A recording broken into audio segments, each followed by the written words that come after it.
Patrick Kluivert bawa Ian Maatsen bela timnas Indonesia.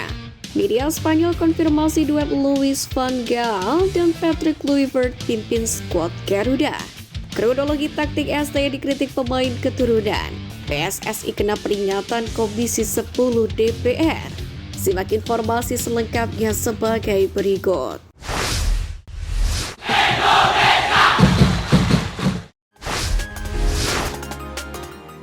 Media Spanyol konfirmasi duet Louis van Gaal dan Patrick Kluivert pimpin skuad Garuda.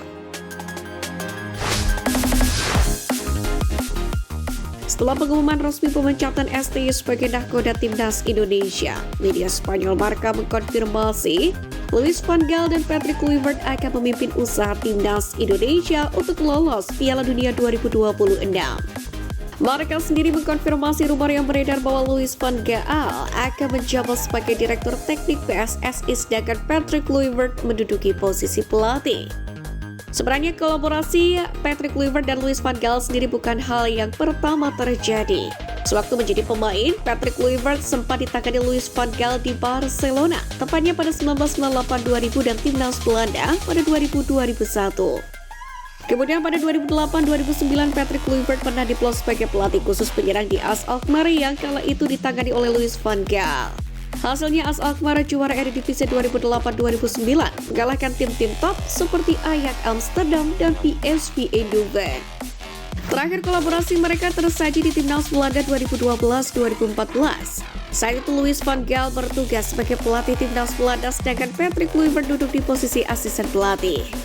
Kala itu timnas Belanda finish di posisi ketiga Piala Dunia 2014 setelah menang 3-0 atas tuan rumah Brasil dari perebutan posisi 3. Sekarang satu harapannya, kolaborasi di atas bisa membantu timnas Indonesia lolos ke Piala Dunia 2026.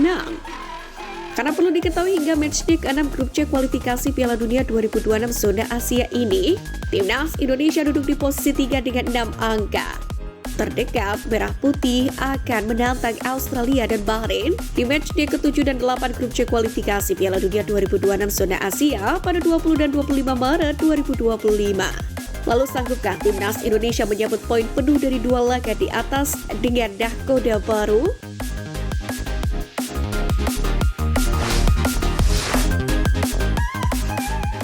Pemain keturunan yang dibawa Patrick Kluivert bela timnas Indonesia.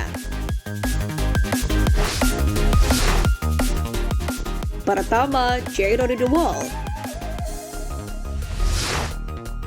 Menurut laporan dari Marca, Patrick Kluivert akan dibantu Louis van Gaal akan menjabat sebagai direktur PSSI. Kehadiran dua nama itu pun membuat timnas Indonesia memiliki daya tawar yang cukup tinggi untuk mendapatkan pemain keturunan berkualitas, khususnya yang berasal dari Belanda. Terkini Eric Ter sendiri telah mengkonfirmasi Jerry De Wolf sudah didekati oleh PSSI. Paling cepat, gelandang 28 tahun ini sudah tersedia saat timnas Indonesia menghadapi Australia dan Bahrain tepatnya pada 20 dan 25 Maret 2025 mendatang. Kedua, Milan van Hoof. Milan van Hoof bisa dijadikan andalan untuk mengisi lini depan timnas Indonesia.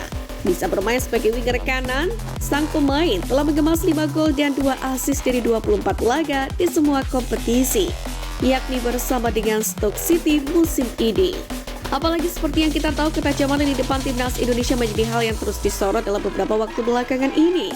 Dan hadirnya Milan van Hoof barangkali bisa menjadi solusinya. Ketiga, Ian Maatsen. Dari sederet pemain di atas, Ian Maatsen jadi yang paling populer. Musim lalu saja, Ian Maatsen mengantarkan Borussia Dortmund lolos ke final Liga Champions 2023-2024. Kemudian musim ini, Ian Maatsen sedang bersaing mendapatkan tempat di skuad utama klub Premier League Aston Villa. Alhasil harga pasar Ian Maatsen saat ini mencapai 32 juta euro atau sekitar 538 miliar rupiah. Dengan hadirnya dua nahkoda anyar di timnas Indonesia, akankah sederet pemain tersebut bisa berseragam merah putih?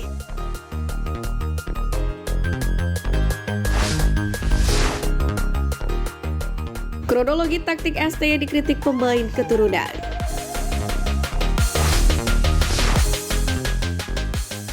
Usai gonjang-ganjing pemecatan STY, disebutkan isu internal mulai mencuat usai serangkaian hasil mengecewakan di kualifikasi Piala Dunia 2026 kemarin. Bahkan, coach disebut sakit hati karena taktiknya dikritik pemain keturunan. Kritik itu muncul setelah timnas Indonesia ditahan Bahrain 2-2 di matchday ketiga grup C kualifikasi Piala Dunia 2026 Zona Asia yang berlangsung pada Kamis 10 Oktober lalu. Kelar pertandingan disebutkan sejumlah pemain keturunan mengajak Sintayong untuk berdiskusi soal taktik yang pas digunakan untuk timnas Indonesia. Namun Sintayong ternyata disebut tidak puas dengan kritikan itu. Akibatnya, coach melakukan banyak pergantian di daftar starting 11 saat timnas Indonesia tandang ke markas Cina pada Selasa 15 Oktober 2024. Sementara itu, laporan dari sumber inilah.com menyebutkan bahwa setelah kekalahan dari Cina dan Jepang pada November lalu, para pemain timnas Indonesia mengadakan pertemuan tertutup tanpa kehadiran Sintayong. Dalam pertemuan itu, para pemain saling mengevaluasi, bertukar ide dan berusaha memperkuat chemistry tim. Dalam hal ini, komunikasi satu arah yang diterapkan Sintayong akibat tidak bisa berbahasa selain Korea pun disebutkan menjadi penyebabnya. Pemain tidak bisa berdiskusi, terutama masalah taktik dengan ex-pelatih Korea Selatan di Piala Dunia 2018 itu. Padahal, Sintayong sendiri telah diberikan tambahan sejumlah pemain berkualitas untuk menjalani kualifikasi Piala Dunia 2026, seperti Misil Gers, Eliano Reinders, hingga Kevin Dix. Namun nyatanya para pemain itu tidak bisa langsung nyetel dengan gaya bermain Sintayong yang menuntut ketahanan fisik khas Korea Selatan. Langkah ini pun terus memicu spekulasi tentang adanya ketidakpuasan pemain terhadap kepemimpinan Sintayong. Bahkan beberapa pemain naturalisasi seperti Kapten Timnas JICES pun dikabarkan menjadi inisiator pertemuan tersebut, menyoroti perbedaan antara standar taktik Sintayong dan ekspektasi pemain yang berkarir di Liga Top Eropa. Ises bahkan dalam beberapa laporan mengungkapkan bahwa perbedaan antara fasilitas modern yang diberikan PSSI dan pendekatan taktik Sintayong terlalu besar. Hal serupa pun keluar dari mulut pengamat sepak bola tanah air Haris Pardede.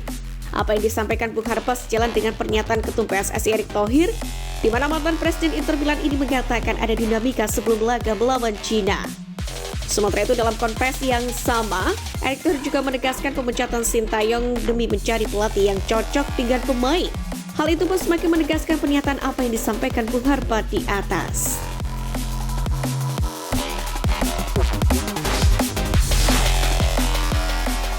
PSSI kena peringatan Komisi 10 DPR.